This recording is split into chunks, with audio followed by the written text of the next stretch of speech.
Thank you, Dr. Felsenfeld. This is Karen Fisher, Executive Officer. Board staff is ready to begin. Thank you, both of you. Good afternoon, everyone. Thank you for joining us for the Dental Board of California's Anesthesia Committee meeting. This is Dr. Alan Felsenfeld, and I am the chair of the committee. Today is Thursday, September 30th, 2021. This committee meeting is being held via WebEx. Pursuant to the provisions of Governor Newsom's Executive Order N-08-21, dated June 11th, 2021, neither a public location nor teleconference locations are provided for this meeting. For all those who wish to participate, please log on to the WebEx website provided on the posted agenda for this meeting. Instructions to connect to the meeting are provided on the agenda. The preferred audio connection is via telephone conference and not the microphone and speakers on your computer. The phone number and access code will be provided as part of your connection to the meeting. Since this meeting is being conducted via WebEx, I will ask all committee members and speakers to announce themselves by name before speaking for the clarity of the official record. All committee members are able to unmute themselves to speak during the meeting. Please place yourself back on mute when not speaking to reduce background noise for all participants. When making a motion, please use the raise hand feature to be called upon and then verbally state your motion or second so staff can identify the motion and second for the meeting record. During a discussion on an agenda item, please use the raise hand feature if you wish to speak, and I will call on you.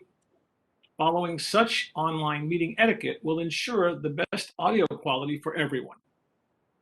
During each call for comments from committee members and speakers, we will ensure that all comments that can be accommodated are heard before the proceeding with the agenda. This is an official meeting of the board's Anesthesia Committee. The committee welcomes public comments on any item on the agenda. The DCA moderator will explain the process for providing public comment shortly. When called upon, the moderator will unmute the microphone of the individual, and they will have 2 minutes to make public comment. The moderator will audibly announce when 30 seconds remain to conclude the public comment. After the 2 minutes have lapsed, the individual will be placed back on mute. Only one public comment per agenda item is allowed per attendee. Depending on the number of people who would like to testify on a particular agenda item, a total time limit may be imposed. We ask all speakers to please stay on topic and not repeat testimony already provided. If you agree with the testimony already provided, please state your name and that you are in support of any comments previously provided. I would now like to ask the DCA moderator to please explain how public comments will be taken during this WebEx meeting. Thank you. This is the moderator. For today's meeting, we will be facilitating public comment by utilizing the WebEx question and answer feature. You'll hear me refer to this as the Q&A. When the committee reaches a point in the agenda at which public comment is appropriate, the Q&A will be turned on and members of the public can indicate that they would like to make a comment by typing "I would like to make a comment" or simply just the word "comment" into the text box that appears. This text box typically will appear in the lower right corner of your screen, and you can access that by clicking on the Q&A icon, which looks like a question mark inside of a square. I will then call on each individual and unmute their microphones. When I click on your microphone to unmute it, it will send a request to your end, letting you know that we've requested to unmute your microphone. You will need to click the Unmute Me button that appears, and then that will formally unmute your microphone so that you can begin to speak. As the chair mentioned, each commenter will have 2 minutes to make their comments. I will be providing a 30-second reminder when your time is about to expire. And at the conclusion of the 2 minutes, I will mute your microphone and move on to the next member of the public who has a comment. Please note that the question and answer feature is being used only as a means for members of the public to represent that they would like to make a verbal comment. This is not a means to ask questions of the moderator or members of the committee. Such inquiries submitted using this feature will not be answered. When making your comment, please make sure the comment is directed at the host in the drop-down. While you are free to express criticism or negative views for the sake of the members of the public participating on the call, please do not use profane language when making public comments to the committee. I will provide a brief reminder of this approach at the start of each public comment item. And finally, when the committee members or senior staff are not speaking, I would like to remind them to mute their microphone. If I do detect background noise during the meeting as a result of unmuted microphones, I will either interject with a brief friendly reminder or simply mute your microphone for you. And with that, I will turn it back over to the chair. Thank you. I would like to call the meeting to order and ask staff to please call the roll. Good afternoon. My name is Marella Turan, and I will now call the roll.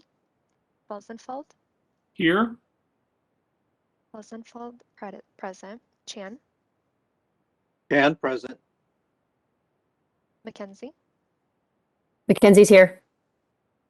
Morrow. Morrow, present. A quorum has been established.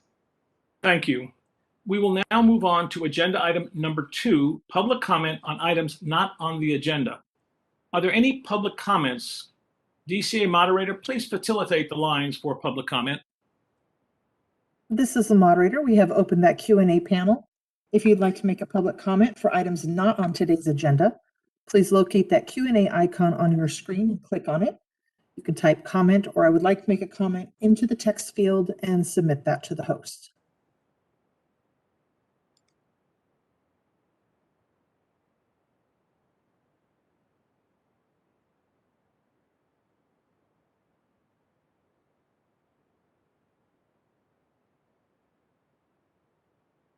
And seeing no requests for comment at this time, would you like me to close the panel? Yes, please. It is closed. Thank you.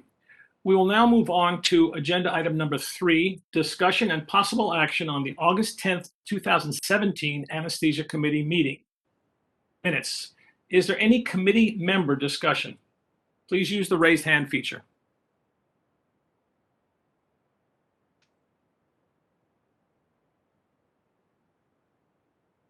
I see none. Is there any motion and a second to approve the minutes?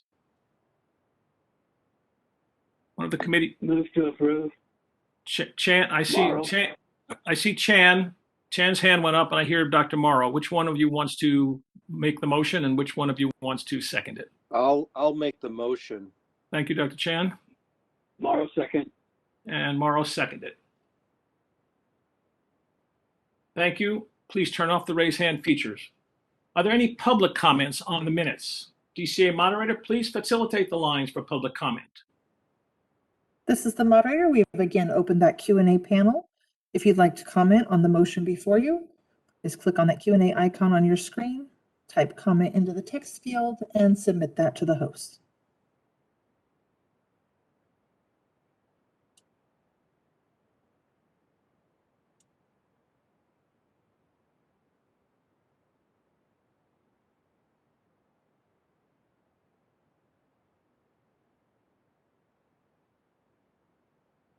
And seeing no requests, would you like me to close the panel?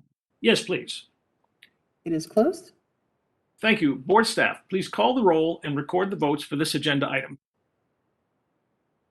This is Marella Turan. The motion is to approve the August 10, 2017 meeting minutes. I will now call the roll. Felsenfeld, Aye. Chan, Chan, aye. McKenzie, Mackenzie, yes.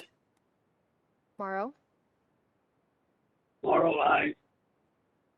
Morrow, aye. The motion passed. Thank you, Ms. Teran.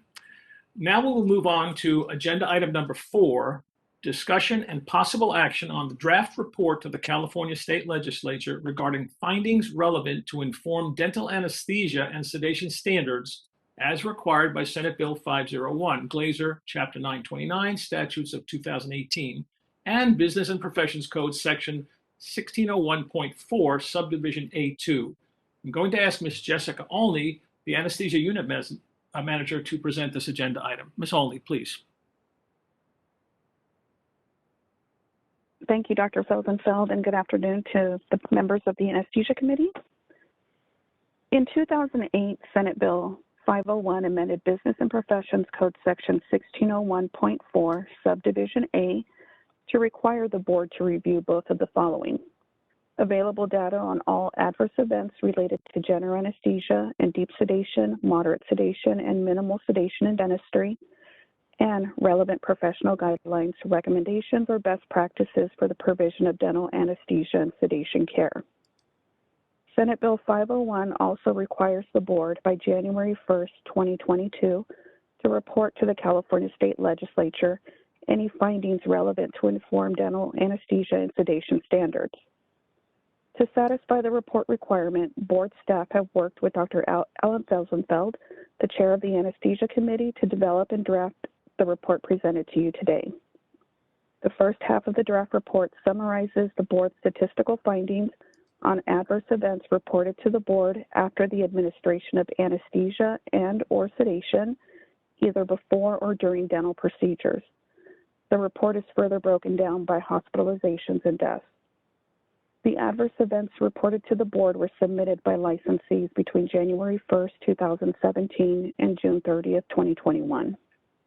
The second half of the draft report discusses relevant professional guidelines, recommendations, or best practices for dental anesthesia and sedation care, and how they compared to California laws and regulations effective January 1 of 2022. The draft report presented to you, the Anesthesia Committee, to discuss, provide comment, receive public comment, and make modifications if necessary, as well as direct staff to finalize the report and submit the final report to the board for its review at the November 2021 board meeting. Thank you. Is there any committee member discussion on the report? Please use the raise hand feature.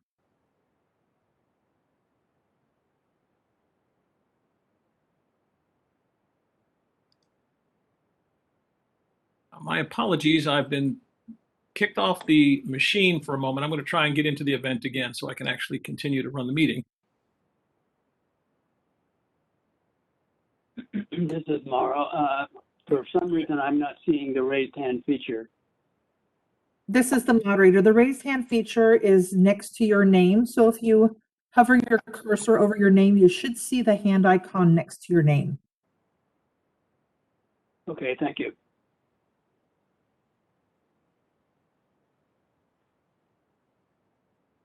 I'm still having trouble getting onto the meeting. If you'll bear with me for one moment. It says I have one meeting. Moderator, it says I have one meeting in progress and I can join another one, but I don't see the one I have in progress, quite honestly. So I show that you are still connected to our meeting. Do you have a WebEx icon at the bottom of your screen in your tray? I've got it now. Thank you very much. I'm sorry. You're welcome. Okay, we're entertaining discussion on item number 4, the report. I see Dr. Chan and Ms. McKenzie. I'm not sure which one of you was first, so whoever was first, please speak. All right, Ms. McKenzie, go ahead. We'll start with her and come back to Dr. Chan. Okay. I was going to say it was Dr. Chan, but that's okay. So, Okay. So I just, I guess I have a couple little comments. I mean, do we want to start into like details, or I mean, like a couple things overall in the report itself? I would think you should make your comments because we're going to ultimately ask that this report be forwarded to the full committee. Full board. Okay, so so the first comment I have is if you were looking under statistical findings, which is page 3 of the report or page 13 of the overall document, I would probably, I would like it to just be clarified a little bit. It's probably just the first time I read this, I confused myself a little bit. And I know it talks in this very first paragraph about it being difficult to gather information from other states. But somehow I thought, okay, well, we're using this courtesy form, and then I wasn't clear later whether it was just California or other states. So I would just recommend that maybe adding in that last sentence, like instead the board will focus this report on the data received via the courtesy form for reporting of anesthesia, death, or hospitalization, maybe just adding, within the state of California, or from, within the state of California only, something like that, just so it's clear that the rest is only talking about California data. And then the other request, I I would personally have is, let's see if, okay, so I got to find the right page. When it starts on page 6 of the report or page 16 of the overall document, the hospitalization incident report is split out, by year. But so then in order to compare by year, the way we have the different graphs here, you kind of have to flip back and forth. I would recommend putting them all on one chart. So, the year 2017 can be one color, then 2018. So it's still grouped by under 17, but you would have multiple columns all next to each other for each particular year. You could do that in addition to these or instead of, and to me, I just thought that would be easier for me to compare and see what it means from one year to another. That's all I really had. Yep. You're saying Sorry. multiple bars on the same chart is what you're suggesting. Is that right? Exactly. So like the first bar would be for the 2017 period, which is actually only half a year, but anyway, whatever the different periods are, we have you have like sort of a bar for each of those, still broken up by age. Thank you. I know that staff is taking these things down, and we'll consider that as we try to modify the report before we send it on, I suspect. Staff, are we okay with all that? We're okay with all that. I guess my question would be, does the rest of the committee agree? Well, that's a good question. Thank you.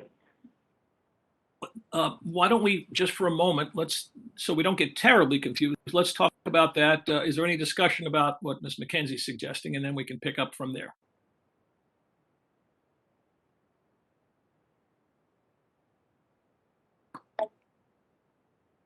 I'm seeing You want to none. do this by raised hand again?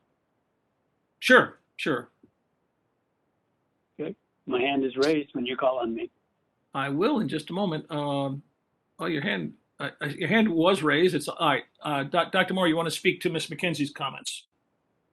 Yes, I agree with Ms. McKenzie's suggestion regarding putting the bar graphs side by side on the same graph rather than on individual ones. I too had some difficulty focusing down from the top one to the bottom one and trying on a comparison. So I think it would be much more convenient and easy to understand if the graphs were on the same side by side. Okay. Is there any other comment on the suggestion of combining them into one chart is what I'm understanding? This is Steve. Yes, sir. I also agree to have them on one page. What it can also show is trends. Even though we know that the data is somewhat incomplete and the criteria of gathering the information is not quite complete, the universes of the sampling is small, but seeing it in one place, we can see the trends in here.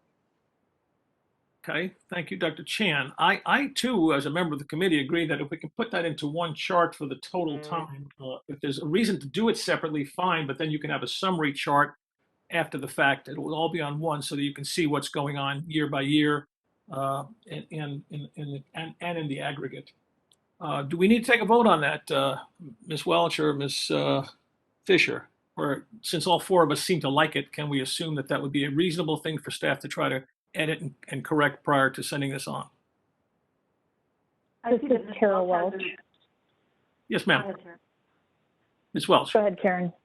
Okay, No. this is Tara. All right, so to be clear, we're talking about the hospitalization incident reports on pages 6, 7, and 8, and we're combining 5 different time periods, which means 5 different bars and 5 different colors for each age range. It seems to me that you're probably going to have to split the charts into age ranges so that you have 5 bars for under 17, and then a different chart with 5 bars for ages 7 to 12, et cetera. Because otherwise, I don't think see you how would. can. Okay. Yeah, I think you can still fit it in there that way. I mean, well, I know in PowerPoint, I don't know where these are created, but I know in PowerPoint, it wouldn't be that hard to do. I mean, they're going to be narrow bars to be able to fit them in, but it should easily be able to fit. You should easily be able to fit 5 bars in each of those areas. Okay, so to answer, go ahead, Karen. I think that I don't want to spend a lot of time on formatting. I think we understand where the committee is going and that they want to be able to easily see trends. So staff will work on that. Okay. Thank you. Are we okay, Ms. McKenzie? Absolutely. Okay, thank you. Dr. Chan, you had a comment as well, other than the formatting on the next topic.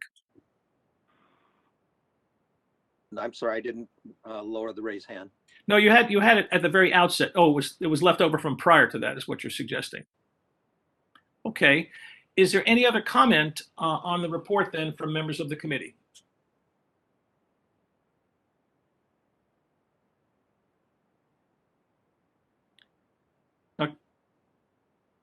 Dr. Morrow, I see your microphone flashing on and off. Did you want to speak?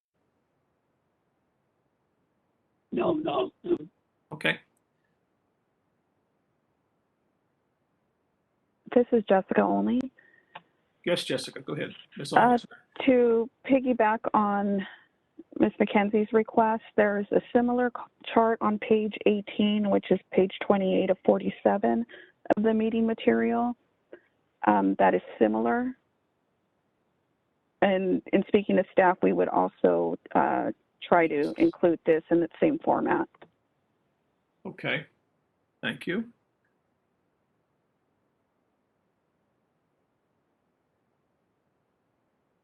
Yeah, I agree. Thank you. I knew there was another one I was scrolling, but thank you.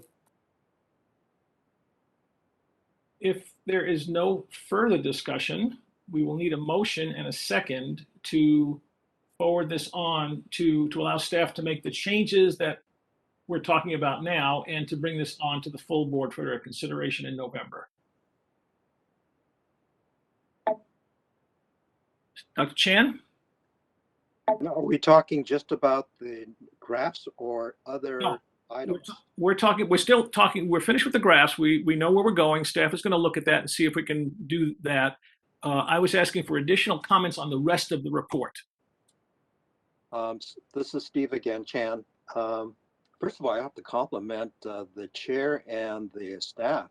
That's a lot of work to gather all this information and then make it parceled. So we have to compliment them on that.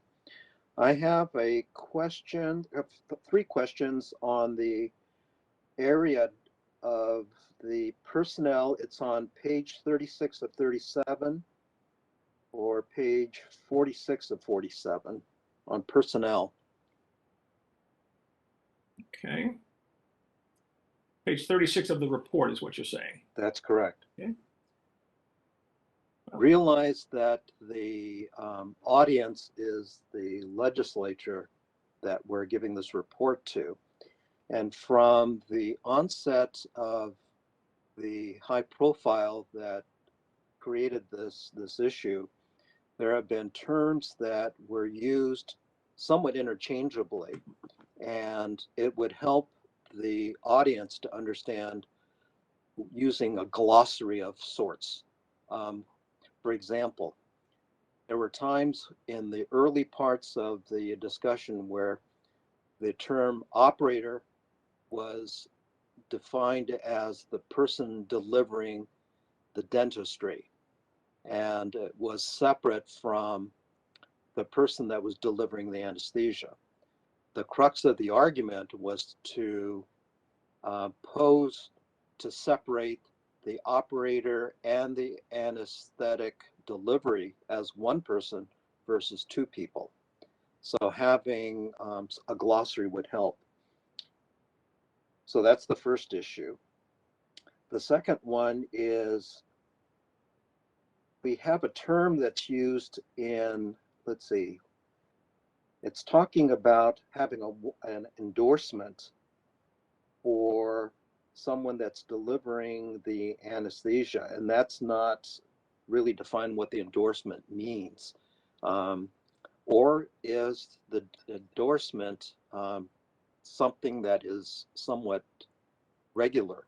For example, if we use the model of privileges in a hospital, each time you are applying for renewal of your privileges, you get an endorsement from another person that's on the medical staff.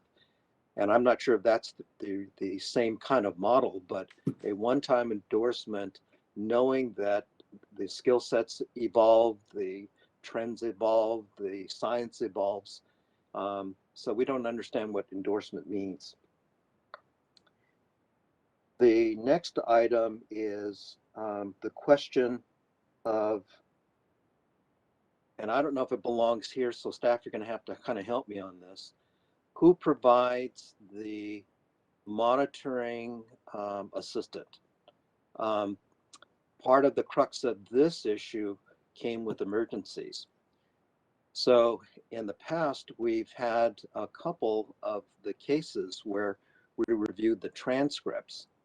And among the issues that were in question was that if the monitoring assistant is provided by the host dentist or whoever's doing the dentistry, then there's a question of whether or not that person will be in sync with the person delivering the anesthesia. The whole issue is about delivering emergency care if you need it. So just having an educational equivalent may not be what the author had in mind for something like this, versus having the anesthesia provider bring their own staff person. It's not just things that are on paper that you pass the basic life support, but you've been calibrated with this person in case there's emergency, calibrated on the functions, calibrated where things are. That was another shortfall in one of the cases that we looked at, where the assistant didn't know where the drugs were, didn't know where the intubation tubes were. So that's another maybe a compelling argument for having whoever does the anesthesia bring their own assistant. So to recap the three things, it's we're uncertain of the term, whether or not we're allowing, or maybe by design allowing, an operator and an anesthesia as one person, or we're separating the function. Number two, we're unfamiliar with the term endorsement. What that means is, does it have to be a single time, or is it ongoing, periodically renewed? And the third thing is about the question of a dedicated anesthesia assistant. Ms. Welch. Thank you, Dr. Chan. Ms. Welch. This is Tara Welch. So I've got a couple suggestions to resolve Dr. Chan's comments with respect to the endorsement issue on page 36, the personnel paragraph, third line up from the bottom. It begins with "do moderate sedation on children under 13, comma, and endorsement." I recommend striking and inserting a pediatric endorsement, so that will clarify what type of endorsement is required there. That will conform to the next reference of a pediatric endorsement on the following line.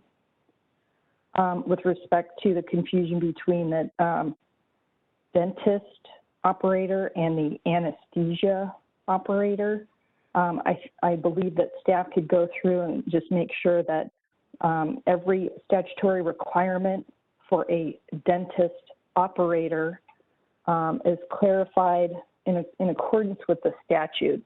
The statute itself refers to operating dentist and anesthesia provider.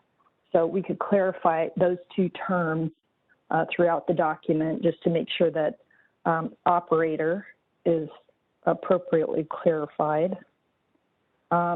With respect to who the anesthesia provider would be bringing with them, that sounds to me like a statutory change, which I don't know if you wanted to include a recommendation on that, but right now this report is just providing data and information to the legislature.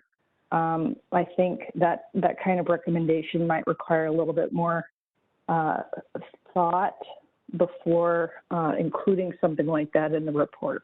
That's all I've got. Thank you. Is there any other discussion on this?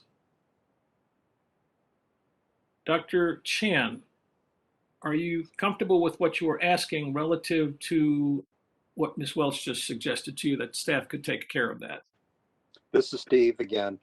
On the issue of endorsement, we still don't know what that means. And for again, the legislative body that looks at this, what does that endorsement mean? So that's not defined. For the second one, yes, by having operator versus anesthesia provider, yes. The third one, I understand. We can kind of put that on hold for staff to kind of review the merits of that. I think there can be some compelling arguments for it, but this may not be the right place for it. If I recall reading the legislation correctly, the concept of endorsement is really a legal thing. To be able to do anesthesia on a child under the age of 13 on moderate and 7 on general, as I recall, the endorsement is a question of having done 20 cases with someone supervising you, and then you will be given that green card to go ahead and do those on your own. Or if you haven't done them, then someone who has that card can supervise you. So the endorsement is a legal thing, as I recall. Does that help you, Steve? It does. I do remember that section now. Okay, it is written clearly that the endorsement, you can't do it unless you've done 20 cases within 24 months, and you can prove that or show that, and then you are capable of doing that on your own in the next 24-month period. Yes, I stand corrected on it. However, the question does come, does that need to be periodically reviewed? Every 2 years, you have to go through 20 cases. That's what it says in the legislation, if I'm not mistaken. So someone help me if I'm wrong on that. But I think within a 2-year period, you have to do 20 cases to continue your endorsement. If that's the case, then I accept that. Okay. This is Jessica only. Yes, to confirm that is in Senate Bill 501. Yeah. So are we good with what Dr. Chan was talking about relative to the comments that he had? Dr. Chan, do you want to, anything else? Your hand is still raised. Thank you. Okay.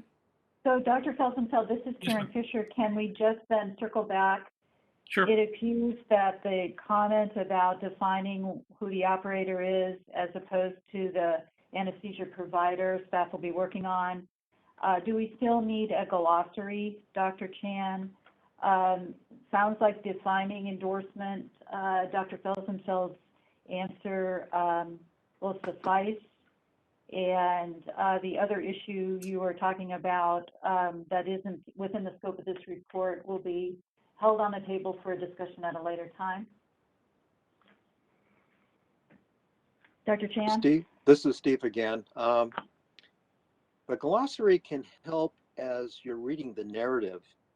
There are how many people in that room, and someone that doesn't have the experience of seeing those people in the room, by identifying them and then identifying their roles in that room, it can be better visually seen by, again, the audience, meaning the legislator. Dr. Chan, that too is Dr. Felsenfeld here.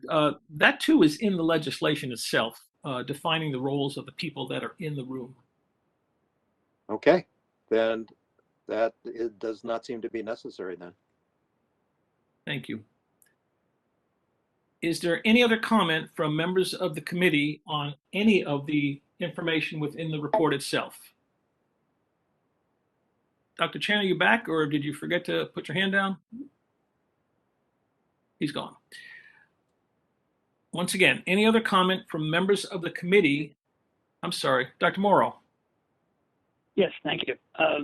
This is a comment, I guess I would have to say it's a comment regarding the report, but rather than a comment on what is presented, it's a comment on what is lacking, in my opinion. And this possibly might require, and probably would require, some statutory change. But I think it's important that we look at not only the numbers of cases that are negative, I think we need to look at the number of total cases as compared. So 10 cases that were negative out of 20 is 50%, out of 200 is 2%. So we're not really knowing for sure how many cases were conducted, and looking at the number of negative outcomes, I think it would be important for us to have some way of being able to document the number of cases that were provided as compared to then the number that went south. If I may respond to that, Dr. Morrow, I think there isn't anybody who doesn't agree with you. I know that. And we had this whole discussion way back when this first came up, back when I was monitoring the board, not being on it. And we have best guesses, but we do not have accurate numbers of cases that are performed. That being said, the requirement of the legislation, again, as I recall reading it, is that we have to tell the legislature on January 1st two things. Number one, the data, and number two, the comparison to the best practices and guidelines from all of the pertinent organizations. That's all we have to tell them. We don't have to tell them the denominators. We don't have denominators.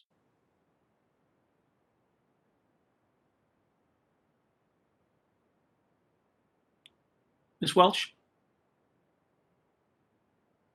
This is Tara Welch. So the data that's required to be reported following an adverse event is specified in statute, and I believe the report lists those requirements in here. The real issue for me is this information is coming from dentists. So if you need to look at the number of cases they performed, they would have to go back.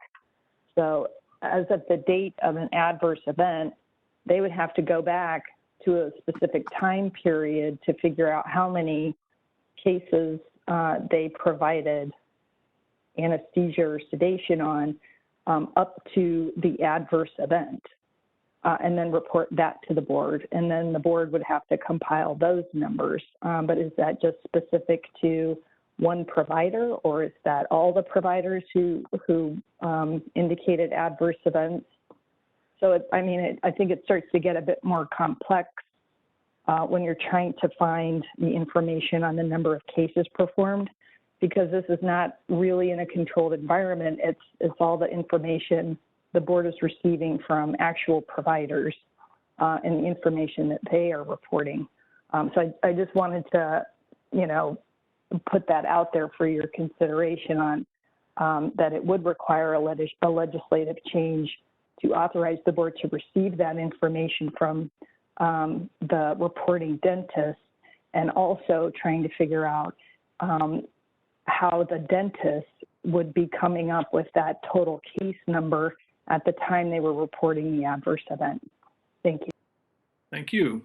Dr. Morrow, any more comment or Yes. hand still raised? Go Yes, ahead, I was just going to say, I agree this is not something that we could do at this point, but it certainly is, I think, something that we should consider for a possible agenda item for a future anesthesia committee meeting to discuss this issue and see if we can come up with some reasonable way in which we can identify total numbers of cases as compared to negative outcome in those cases. Okay, thank you, sir. Is there any other comment on the report from members of the committee? Dr. Morrow, Ms. Welch, your hands are still up. I assume you've forgotten to put them down. Thank you. Any other comments?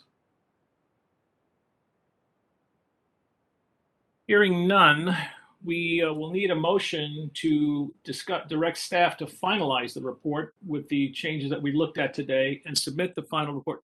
Dr. Chan, I'm sorry. Go ahead. Dr. Chan? So moved. This is Steve. Oh. I will move it. I wasn't finished reading it, but okay. Oh, sorry. That's fine. It's in your report. It's to direct staff to finalize the report and submit the final report to the board for its review at the November 2021 board meeting. That's the thing. Dr. Chan, you're still moving that? Yes. Okay, thank you, sir. And Ms. McKenzie? Just seconding. Okay, thank you, Ms. McKenzie. Dr. Morrow, you want to third it? No, you're done. Okay. Any other comments? We have any public comment on the report? DCA moderator, please facilitate public comment. This is the moderator. We have opened the Q&A panel. Anyone would like to make a comment on the proposed motion? Please click on that Q&A icon on your screen, type comment into the text field, and submit that to the host. Our first comment comes from Dr. Bruce Witcher. Dr. Witcher, I've sent a request to unmute your microphone. And as a reminder, you will have 2 minutes, and I will provide a 30-second warning when your time's about to expire.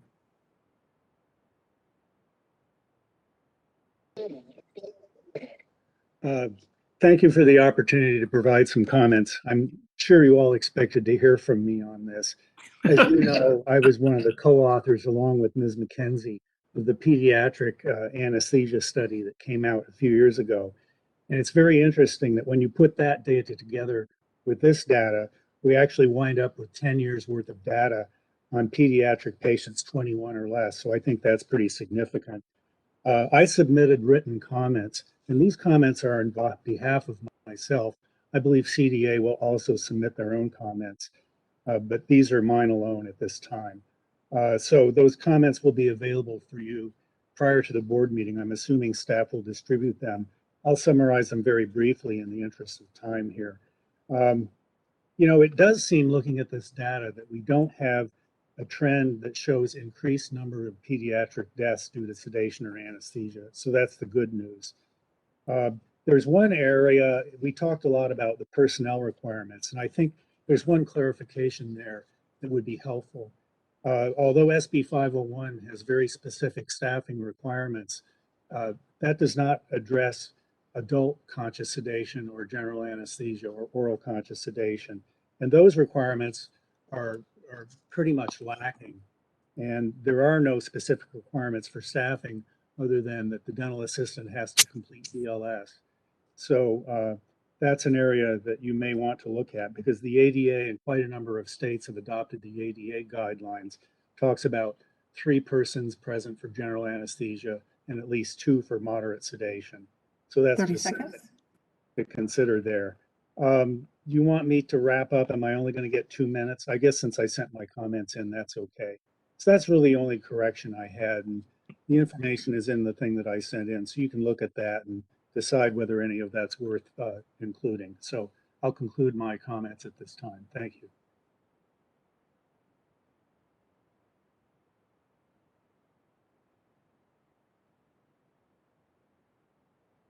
Thank you. And not seeing any additional requests for comment, would you like me to close the panel? Yes, please. It is closed. Thank you. Dr. Chan, I see your hand is raised. Did you want to make a comment at this point, or thank you? I think it's clear now. Thank you, DCA moderator. I believe we're ready to vote. Thank you, board staff. Would you please call the roll and record votes for this agenda item? This is Marella Turan. The motion is to direct staff to finalize the report and submit the final report to the board for its review at the November 2021 board meeting. I will now call the roll. Felsenfeld? Aye. Chan? Chan, aye. McKenzie? McKenzie, yes. Morrow? Morrow, aye. The motion passed. Thank you. We will now move on to agenda item number 5, future agenda items. Are there any committee member comments for future agenda items? Please use the raise hand feature.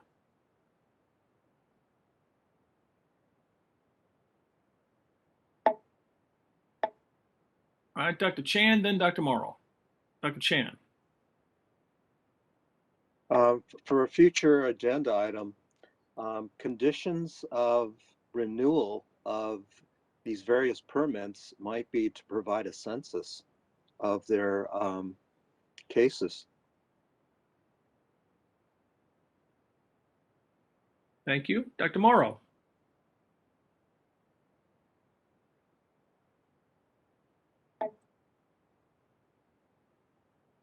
Dr. Morrow? Dr. Morrow, you're muted. Right. There we go. I'm sorry. Just a future agenda item to discuss the possibility of establishing a process by which we could identify the number of anesthesia cases that have been delivered by a specific provider when that provider has had to submit a 1080Z report. Thank you. Ms. Alney, you had your hand up. You took it back down. Did you want to speak? Thank you. This is Jessica Only. I just wanted to comment for Dr. Chan's request, and I believe this is related to the pediatric endorsement. That is something that is mentioned or referenced in the reg package that we are working on for SB 501. Thank you. Is there any public comment? DCA moderator, would you please facilitate the lines for public comment? This is the moderator. We've opened the Q&A panel again.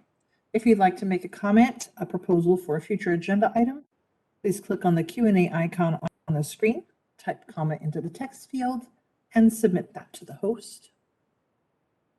First comment comes from Dr. Bruce Witcher. Dr. Witcher, I've sent a request to unmute your microphone. And as a reminder, you'll have 2 minutes. Thank you. And I think having a discussion about the so-called denominator or total number of cases is an interesting one. It's not an easy topic. I know the American Society of Anesthesiologists has developed a case registry.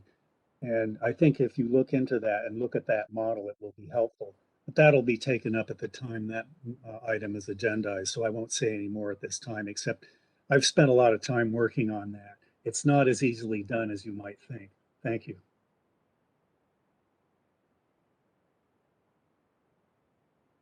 Thank you. And not seeing any other requests for comment, would you like me to close the panel? I would, thank you. It is closed. This concludes the September 30th, 2021 Anesthesia Committee meeting. This meeting is adjourned. Thank you all.